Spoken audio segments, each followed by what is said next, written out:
So typically, after I've had my coffee in the morning, and let's say I'm really tired now, midday, you want a midday pickup. Um, a great alternative instead of having a midday coffee, in case you are very sensitive to coffee and caffeine, you could do like a smaller dose of caffeine by using matcha. I used to never drink matcha. Matcha was like not really my thing. I think I just never liked the taste of it. But as I've gotten older, I enjoyed a little bit more.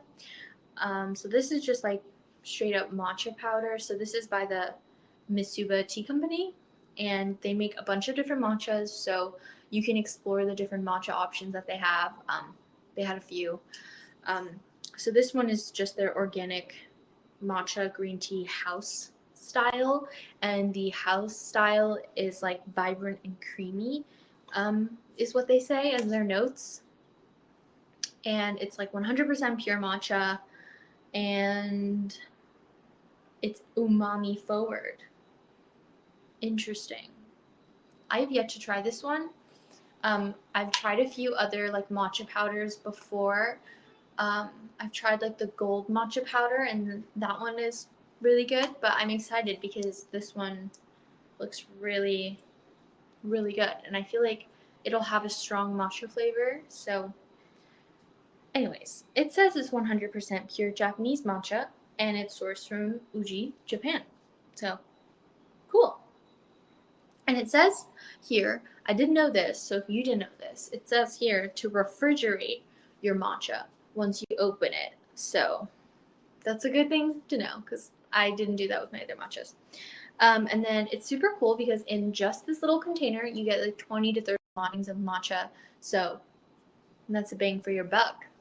You can save a lot of money on getting matcha lattes when you can make them at home. So I have this really cool recipe that I want to share with you all. So basically, how you make this matcha, they gave a little sampler card. If you order from them, they kind of show you everything on how to make it. So you really just need 2 spoons of the matcha, which is around 3/4 of a teaspoon, and then you add in an ounce of your water. And then if you don't have a matcha whisk, you can use just like a regular hand whisk. That's what I use because I don't own a matcha whisk, but it would probably be better to use a matcha whisk, but I just don't have one. So I use my hand whisk. And they suggest that when you're whisking your matcha to whisk it in an M shape, which it's called an Uscha style matcha by doing it in the M shape. So super interesting. If you end up trying this, let me know. You can go ahead and tag me, send me a DM on Instagram, showing me your matcha. So yeah, after you kind of do the whole blending, like whisking together the matcha, you go ahead on the side, you like froth up your milk, whatever milk you want to use. I like to use oat milk because I think it tastes the best. If you're like lactose intolerant, you will love oat milk. It'll be your best friend. It's so creamy, it's so frothy. It's just tastes pretty close to milk in my opinion. Other people may disagree with me, but I think it tastes pretty close to milk. I think it's really good. So I'll do that on the side and just like do a microfoam. My boyfriend taught me how to do a microfoam. Sounds like microphone. But yeah, so I recommend trying to do that. And all you have to do is, if you already have a French press, all you have to do is microwave your milk for like 20 to 30 seconds, take it out, and then just plunge your milk. And there you go. You got microfoam. And you can just put it on top of your coffee, and it'll look like a barista style drink. So I recommend doing that.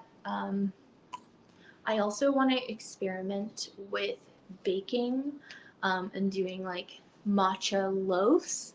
I saw this really cool like matcha style banana bread loaf. So I think that would be really good. I don't know if any of you have tried like matcha flavored desserts, but I really want to make one.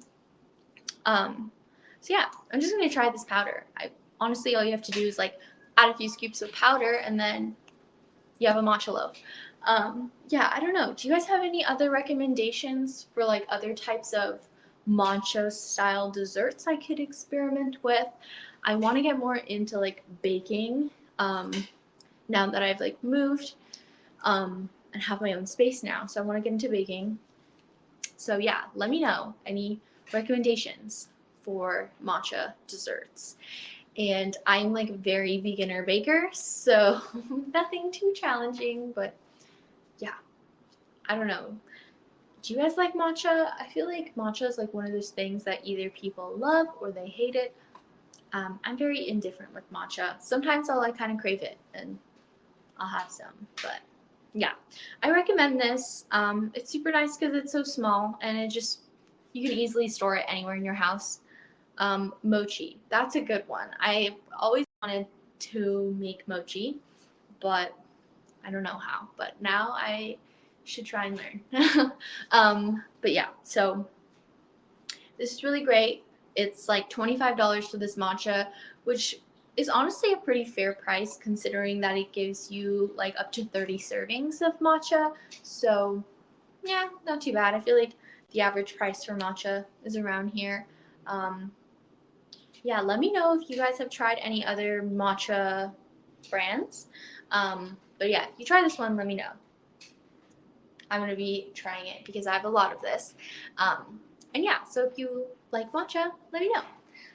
Moving on. So this is what I'm most excited for. So, let's see. Okay,